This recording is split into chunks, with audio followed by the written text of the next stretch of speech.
नमस्कार, प्रणाम। आज एक लंबे अंतराल के बाद आप सबों के बीच कुछ कहने को उपस्थित हुआ हूँ और मैं अपनी बात रखूं इससे पहले आप सबों से पहले ही आग्रह कर लेता हूं कि यदि हमारी बात आपको बुरी लगे, यदि अच्छा न लगे, तो आप सहजता से आप उसे अस्वीकार कर सकते हैं। हमने जो विगत 2-3 महीनों में जो एकांत वातावरण में अपने आप को रखा, कुछ चिंतन किया, कुछ मनन किया, स्वाध्याय किया, तो जो बातें हमारे मन में आई हैं, हमें लगता है कि आपके साथ हमें साझा करना चाहिए।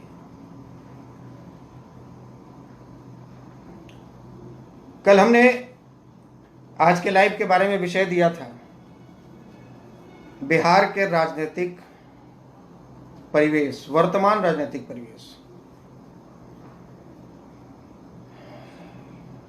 लेकिन फिर पूरा दिन आज विचार करने के बाद लगा कि ये कोई नई बात तो है नहीं, बिहार में तो हमेशा ही कुछ न कुछ होता रहता है, खास करके राजनीति में।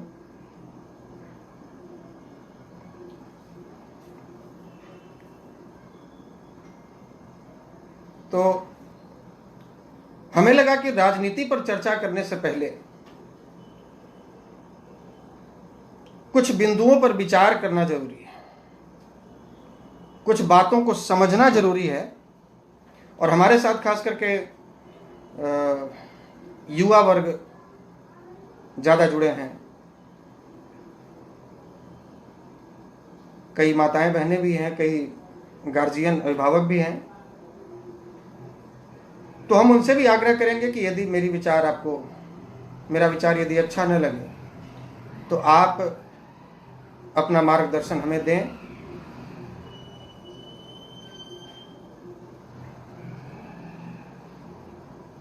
राजनीति पर बात करने से पहले मैं चाहूंगा कि एक बात बड़ी मजबूती से आप सबों के बीच में रखूं कि राजनीति को इतना वैल्यू मत दीजिए।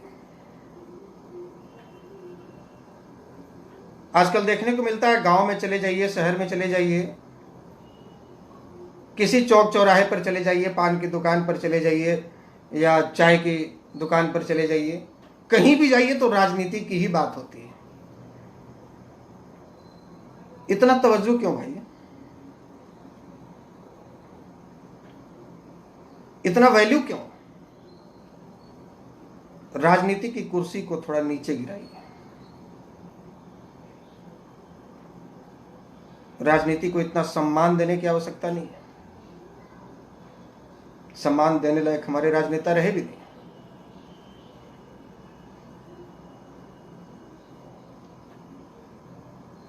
बड़ी हैरानी होती है जब देखता हूं कि कहीं नया मंदिर का निर्माण हुआ है और उसके शुभारंभ में, उसके उद्घाटन समारोह में मंत्री जी या विधायक जी या सांसद जी को बुलाया जाता है या कोई भी लीडर को बुलाया जाता है,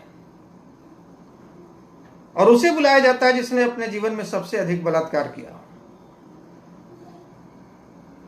उसे सम्मान दिया जाता है, उससे जीर्णोद्धार करवाया जाता है यज्ञ का, मंदिर का, जिसने सैकड़ों घर जलाए हों, लाखों लोगों को अनाथ किया,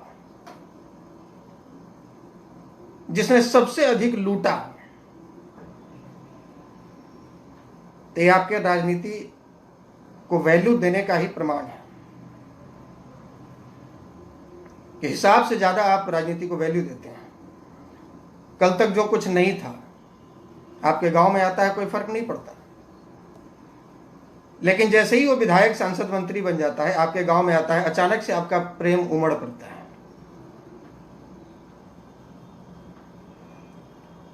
पहले इस बात पर तो गहन मंथन कीजिए कि क्या आप जो इतनी तवज्जो, इतना जो वैल्यू दे रहे हैं राजनीति को, क्या ये सही है अपने देश के लिए या अपने समाज के लिए? राजनीति को या राजनेताओं को ज़्यादा वैल्यू दीजिएगा तो वही होता रहेगा जो अब तक होता आया है। और यदि आप स्वाभिमान से जिएंगे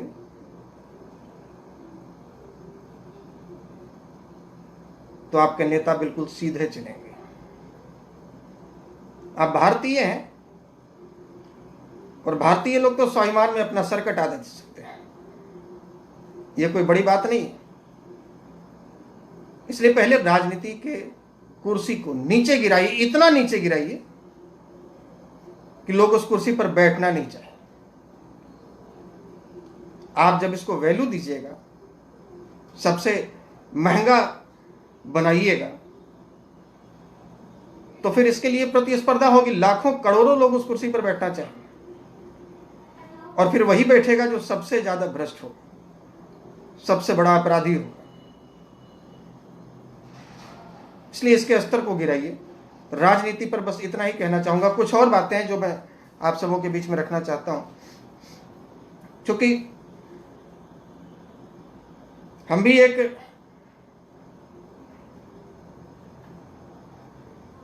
समुदाय कहें, वर्ग कहें, जाति कहें या जो भी कहें, जो लोग हमें अपना प्रतिनिधि के रूप में मानते हैं, जो लोग हमारी बातों पर अमल करते हैं, मैं उनसे विशेष करके कहना चाहूंगा। देखता हूं आए दिन सोशल मीडिया पर या ऐसे भी कहीं कहीं वाद विवाद होते रहता है। महान कौन, आज जो हमने शीर्षक दिया है महान कौन, तो ये आत्मचिंतन का विषय है कि महान कौन। कोई कहता है कि डॉक्टर श्री कृष्ण सिंह जी, हमारे ब्रह्मेश्वर मुखिया जी, मंगल पांडे जी या महाराणा प्रताप जी महान थे। तो दूसरे तरफ दलित वर्ग के लोग कहते हैं कि हमारे अंबेडकर साहब महान थे, हमारे पेरियार महान थे, हमारे फूले महान थे, हमारे जगदेव महान थे, हमारे लालू प्रसाद महान है।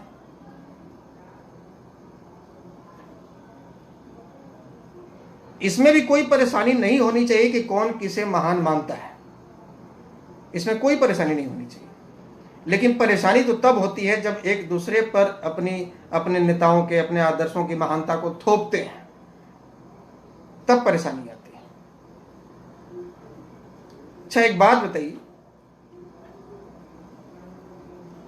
अभी जो वर्तमान हालात हम देखते हैं, कोई ऐसी जाति है जो हमें लड़ना सिखाता हो? हमें नहीं लगता कोई ऐसी जाति हो जो लड़ना सिखाता हो कि आप दूसरे जाति वाले से लड़िए।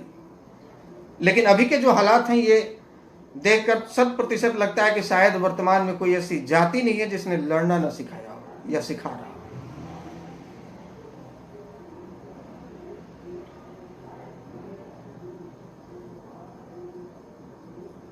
सबसे बड़ी बात है कि जो भी कहता है कि मेरी जाति श्रेष्ठ है या मेरे नेता श्रेष्ठ हैं, मेरे भगवान श्रेष्ठ हैं,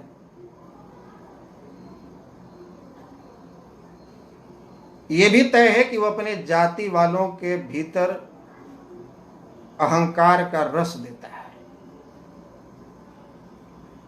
यह तय है, क्योंकि कोई ऐसी जाति नहीं है जो ये कहे कि हम महान नहीं। कोई एक जाति का नाम बताइए जो कहता हो कि हम महान नहीं। कोई एक धर्म का नाम बताइए, कोई एक देश का, कोई एक राज्य का नाम बताइए जो कहता हो कि हम महान नहीं। तो आपकी महानता दूसरे पर थोपने से नहीं, आपका महानता इसमें है कि यदि आप श्री बाबू को महान मानते हैं, यदि आप अंबेडकर साहब को महान मानते हैं, यदि आप अनुग्रह बाबू को महान मानते हैं, यदि आप महाराणा प्रताप जी को महान मानते हैं, मंगल पांडे जी को महान मानते हैं, तो उनके दिखाए रास्ते पर चलिए और अपने भीतर जो कचरा रखें इसको जलाकर सोना कर दीजिए। और यह जब अद्भुत चीज आपके भीतर होगा तब दूसरों को भी शायद लगेगा कि वाकई में वो महान है। और यदि आपके भीतर ऐसा होता है उनके दिखाए रास्ते पर चलकर यदि आप अपने आप को बदल लेते हैं तो यकीन मानिए कि आप जिन्हें मानते हैं, आप जिनको अपना आदर्श मानते हैं, वास्तव में वही महान है, चाहे कोई भी।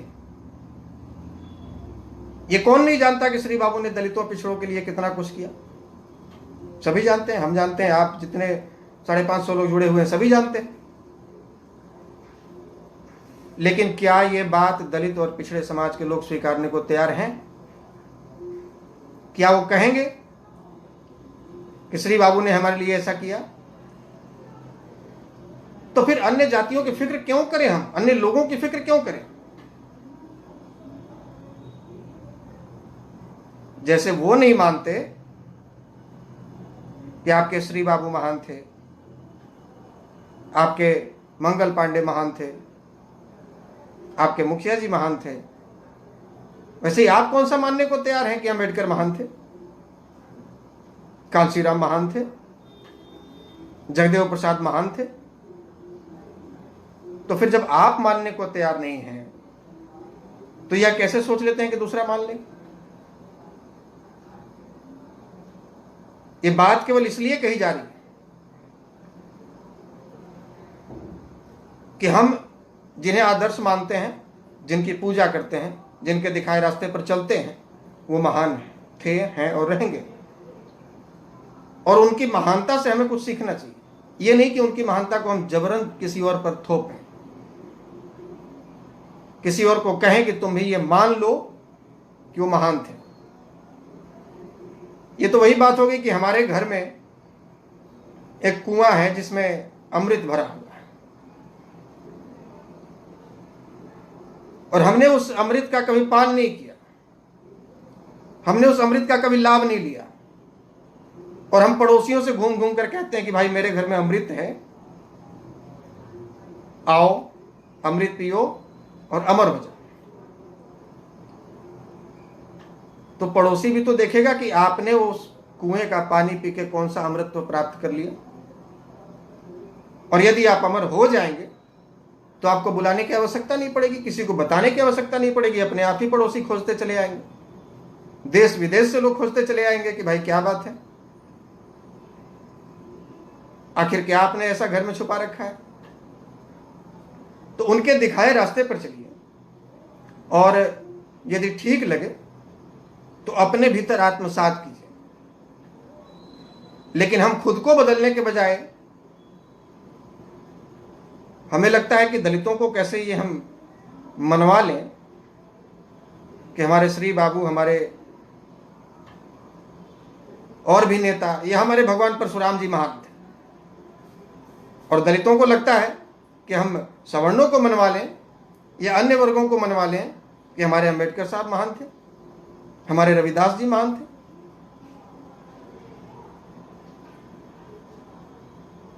आपको तो पता है ना कि अम्बेडकर जी महान थे, आपको तो पता है ना कि परशुराम जी महान थे। यह टॉपिक केवल इसलिए चूंकि बहुत दिनों से साइलेंटली वॉच कर रहा हूं, कई ऐसे जगहों पर मेरा ध्यान गया है, अटका है, जहां पर इन जातियों की महानता को लेकर लगातार आपस में तू मैं होती है, और लोग इतिहास खोल के बताते हैं कि देखो हमारे तो अम्बेडकर साहब ऐसे थे, उन्होंने संविधान की रचना की। कोई कहते हैं हमारे श्री बाबू ऐसे थे जो जिन्होंने दलितों के लिए इतना किया। जबरन थोपने की आवश्यकता नहीं है। हम यदि अपने भीतर बदलाव ला देंगे तो निश्चित मानिए कि एक दिन वो स्वीकार करेंगे कि आप जिन्हें अपना आदर्श मानते हैं, आप जिन्हें महान मानते हैं, वो वास्तव में महान हैं। और हमें और आपको तो पता है ना कि श्री बाबू महान थे। फिर जब हमारे और आपके जीवन में कोई बदलाव नहीं आया तो दूसरे मान भी लेंगे तो क्या बदलाव आ जाएगा?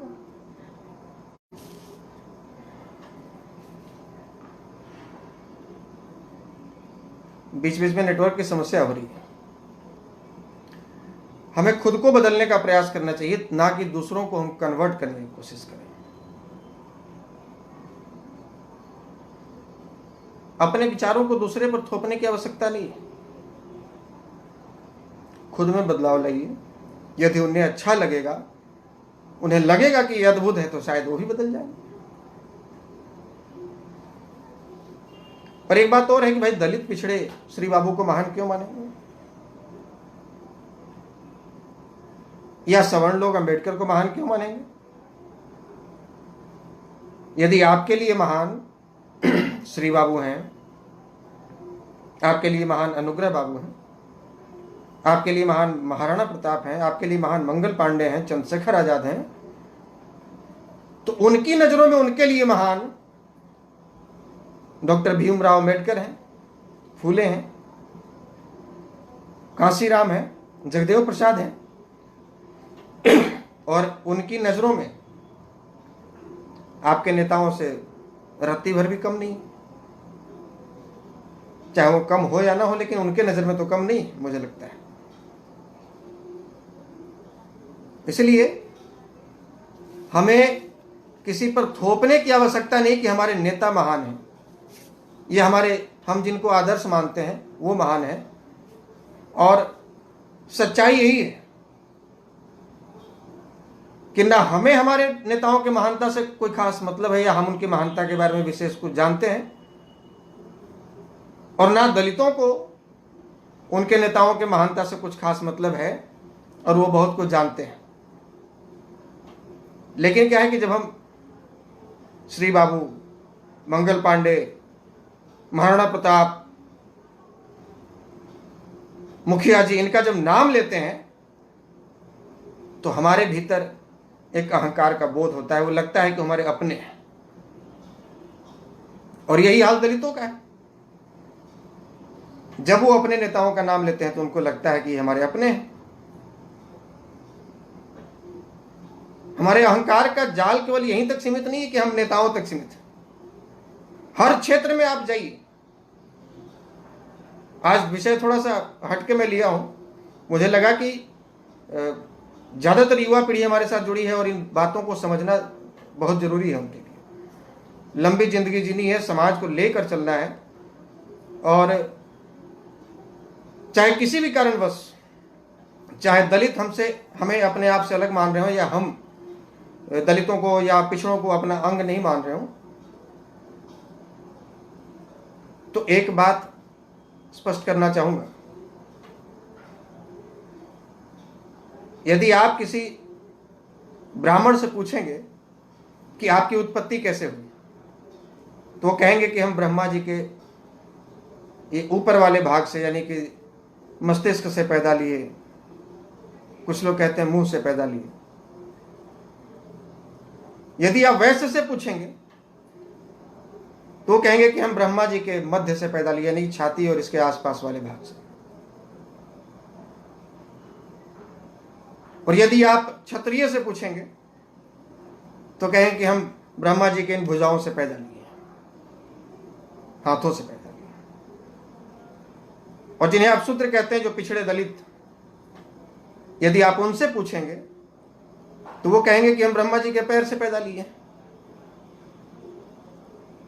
तो एक बात बताइए, जब एक ही ब्रह्मा जी के शरीर से हम सभी पैदा लिए, तो कोई बड़ा या छोटा, कोई महान या कम महान, कोई ज्यादा महान कैसे हो गया?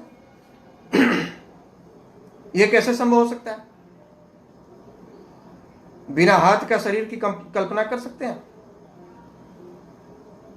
पैर नहीं रहेगा तो क्या आप चल सकते हैं? खोपड़ी नहीं रहेगी, बुद्धि नहीं रहेगी, तो आप कुछ सोच सकते हैं? तो सबका अपना एक महत्व है।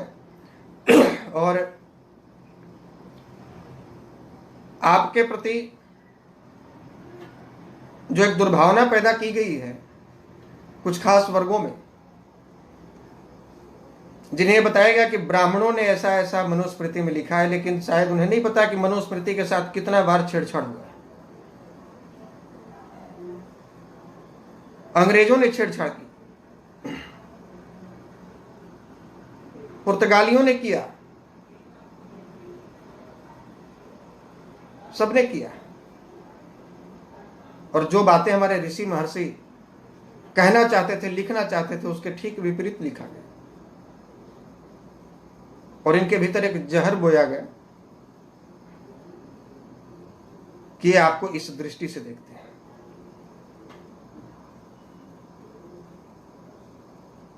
तो अहंकार को त्यागना होगा, तभी हम दूसरे वर्गों को भी अपने साथ लेकर चल सकते हैं। अहंकार हमारे यहीं तक सीमित नहीं है कि हम केवल जाति और अपने नेताओं तक ही सीमित है। अहंकार का जाल तो असीमित है, हर क्षेत्र में अहंकार है। जैसे हम कहते हैं मेरा देश महान, तो वास्तव में हमारा देश महान है, हमारी पुरानी संस्कृति के कारण महान है, हमारी सभ्यता के कारण महान है। लेकिन वो लोग भी कहते हैं कि हमारा देश महान है जिन्हें इसकी संस्कृति का नहीं पता, जिन्हें इसकी महानता का कुछ खास ज्ञान नहीं है, लेकिन वो कहते हैं कि हमारा देश महान है। तो जानते हैं क्यों उनके लिए महान है? क्योंकि वो भारत में पैदा लिए, इसलिए भारत महान है। और यदि वो अमेरिका में पैदा लिए होते तो अमेरिका महान होता उनके लिए। यदि वो पाकिस्तान या चीन में पैदा लिए होते तो पाकिस्तान या चीन उनके लिए महान होता। धरती पर कोई ऐसी जाति, कोई ऐसा धर्म, कोई ऐसा देश, कोई ऐसा संप्रदाय नहीं हो जो कहता हो कि हम महान नहीं। और ये सभी अहंकार की घोषणा है, इसके अलावा कुछ नहीं है। कोई जाति और धर्म हमें ये नहीं सिखाता, और कोई अहंकार की घोषणा भी सीधी नहीं होती। ये बात भी थोड़ा गहराई से समझिएगा। यदि आप कहते हैं कि मैं महान हूं, यदि आप कहते हैं कि मैं महान हूं, तो वो स्वीकार नहीं किया जाएगा। आपके अपने लोग ही विरोध में खड़े हो जाएंगे, चूंकि तत्लक्षण वो सामने वाला व्यक्ति आपसे छोटा प्रतीत होने लग जाएगा, और वो इसे अस्वीकार करेगा, कहेगा कौन सा पागल व्यक्ति कहता है महान है। इसलिए अहंकार की घोषणाएं सीधी नहीं होती हैं। हाँ, यदि आप कहते हैं कि मैं भूमिहार हूं और भूमिहार महान होते हैं, तो ये स्वीकार कर ली जाएंगी भूमिहार वर्गों में। यदि आप कहते हैं कि मैं ब्राह्मण हूं, ब्राह्मण महान होते हैं। यदि आप कहते हैं कि मैं दलित हूं और दलित महान होते हैं, मैं यादव हूं, यादव महान होते हैं, तो उन वर्गों में स्वीकार कर ली जाएगी, और आपके अहंकार के साथ लाखों लोगों का अहंकार जुड़ जाएगा। इसलिए बात स्वीकार कर लीजिए। लेकिन हम यदि कहें कि भारत महान है,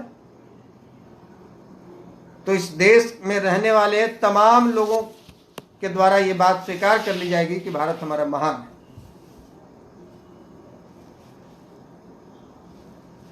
और हमें तो लगता है कि कभी कभी शायद ऐसा भी हो कि हमारे वैज्ञानिक किसी दूसरे ग्रह पे, मंगल पे या किसी दूसरे ग्रह पे यदि जीवन ढूंढ लें और वहां लोग रहने लग जाए, तो फिर कल के डेट में हम ये भी कह सकते हैं कि पृथ्वी महान है, क्योंकि ये तो असीमित है। यहीं तक, केवल जाति तक सीमित नहीं है, देश तक सीमित नहीं है, हमारे धर्म भी। कोई कहता है कि गीता महान है, कोई कहता है कुरान महान है, कोई कहता है कि श्री कृष्ण महान है, तो कोई कहता है कि अल्लाह महान है। क्यों स्वीकारेंगे? आप अल्लाह को महान मान सकते हैं, तो आप कैसे मान लेते हैं कि वो आपके कृष्ण को महान मानेंगे? और आप उनकी तो छोड़िए, आप मुसलमानों की छोड़िए, वो क्यों मानेंगे और कैसे? हमें नहीं लगता कि वो मानेंगे। आपके अपने लोग ही नहीं मानेंगे। आप कहते हैं कि परशुराम महान है, तो आपके बिल्कुल साथ साथ रहने वाले क्षत्रिय कायस्थ क्या यह स्वीकार करेंगे कि परशुराम महान है?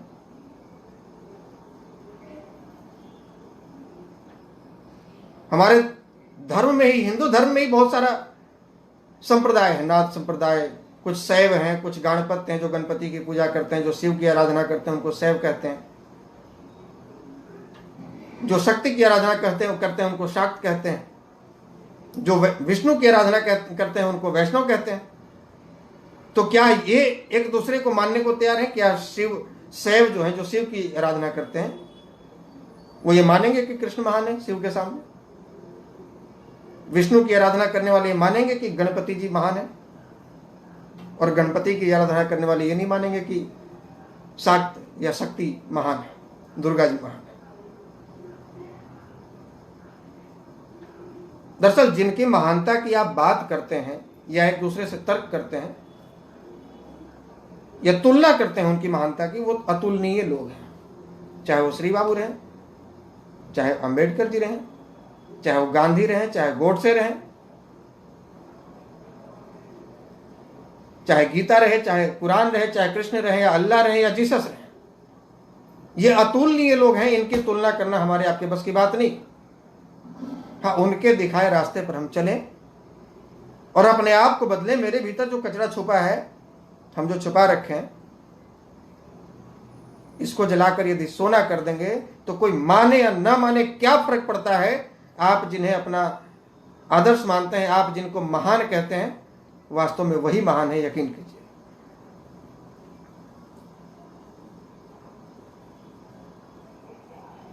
हमारा कहने का तात्पर्य यह है कि आप अपने अधिकारों के लिए लड़िए। आप जिसे महान मानते हैं उन्हें महान मानिए। आपकी नज़र में चूंकि आपने उन पर अध्ययन किया, उनको जाना है, उनको समझा, इसलिए आप उन्हें महान करें। तो आप उन्हें महान मानिए। किसी पर थोपने के बजाय, किसी को कन्वर्ट करने के बजाय, आप यदि खुद के भीतर बदलाव लाते हैं उनके दिखाए रास्ते पर चलकर, तो हो सकता है कि सामने वाला भी कभी ये स्वीकार कर लेगा कि हाँ, आप जिन्हें महान मानते हैं वास्तव में महान वही।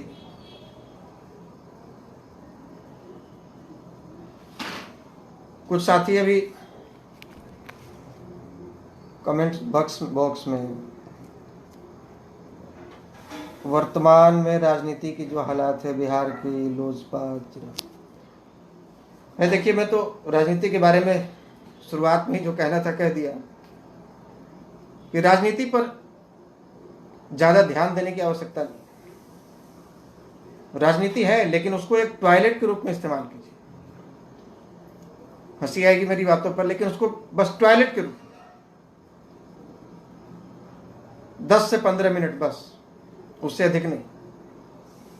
यदि आप पूरे घर को टॉयलेट बना देंगे, किचन के जगह पे भी टॉयलेट, बेडरूम के जगह पे टॉयलेट, डाइनिंग हॉल के जगह पे टॉयलेट, गेस्ट रूम के जगह पे टॉयलेट, तो आप उस घर में रह पाएंगे। राजनीति को बस उतने देर के लिए ही समझिए कि हाँ ठीक है, ये भी एक हिस्सा है। और ये जो टॉयलेट वाली बात है, मैं राजीव दीक्षित जी से सीखा। उन्होंने कहा है कि इसको बस टॉयलेट की तरह ही इस्तेमाल कीजिए। और जब भी आपको मौका मिले अपने भीतर झांक कर देखिए। हम दूसरों पर उंगली उठाते हैं, हम दूसरों पर प्रश्न चिन्ह लगाते हैं, हम दूसरों को कम महान या ज्यादा महान बताने में लगे रहते हैं। तो ठीक है, हमने जिसको महान समझा या जिसको महान माना है, उसको महान मानकर उससे सीख कर हमने अपने भीतर क्या बदलाव लाया है, हमारी महानता इसमें है। भाई के सवाल का भी जवाब देना चाहूंगा, जो भाई सवाल कर रहे थे लोजपा और चिराग जी को लेकर।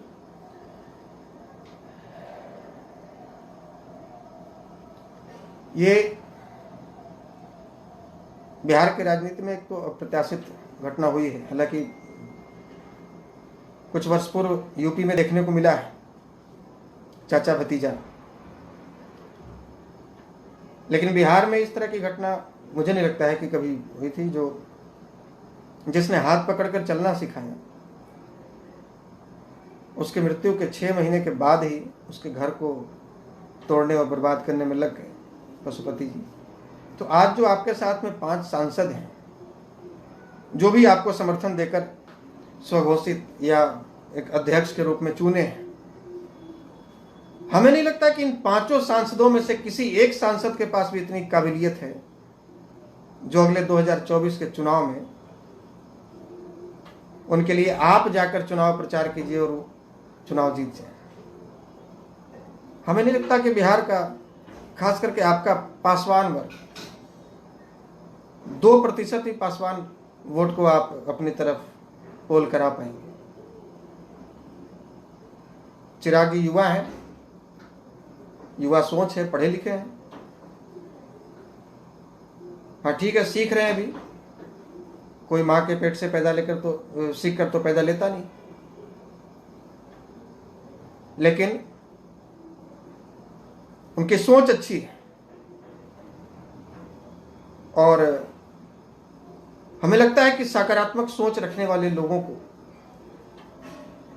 राजनीति में महत्व दिया जाना चाहिए, उनको मौका मिलना चाहिए और युवा पीढ़ी को मौका मिलना चाहिए। और सबसे बड़ी बात तो मैं धन्यवाद कहना चाहूँगा चिराग जी को खासकर,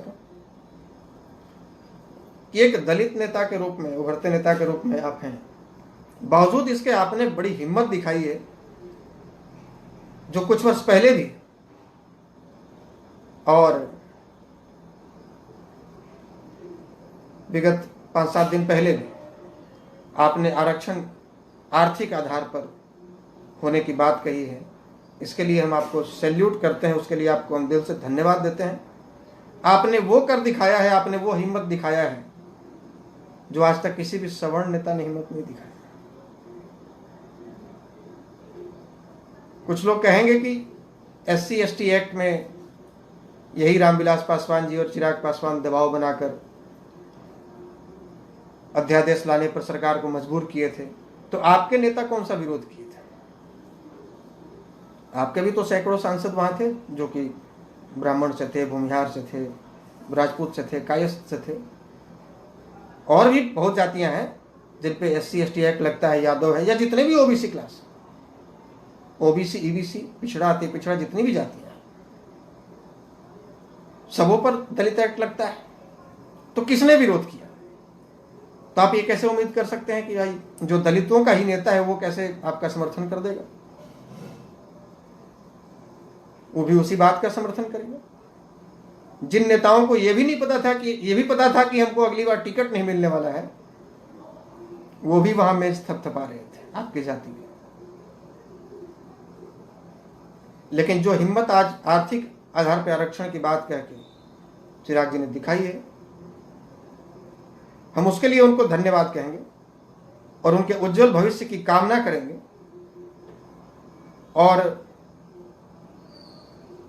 मेरी शुभकामना सदैव आपके साथ में है, आपके साथ में रहेगी। फिर से कई कुछ साथी यहां कमेंट कर रहे हैं पार्टी संगठन विस्तार को लेकर। चुनाव के बाद हमने कमेटी भंग किया था और उसके बाद लगातार हम लोग कोरोना महामारी से जूझते रहे। ऐसे में राजनीति करना, संगठन विस्तार करना, पार्टी विस्तार करना, पद देना, कार्यकारिणी गठन करना मुझे अच्छा नहीं लगा। और अभी हमने पटना के कुछ चर्चित सभागार हैं जहां पर हम लोग पहले भी बैठक कर चुके हैं पदाधिकारियों की, उनसे बात करी है। तो 6 तारीख तक अभी किसी प्रकार का बुकिंग उन सभागारों का नहीं हो रहा है। तो जैसे ही एक बार बुकिंग शुरू होती है तो हम लोग पहले सप्ताह में ही बुकिंग कराकर और बिहार भर से अपने पदाधिकारियों को आमंत्रित कर सबसे पहले बिहार प्रदेश कमेटी का गठन करेंगे। उसके बाद उत्तर प्रदेश, झारखंड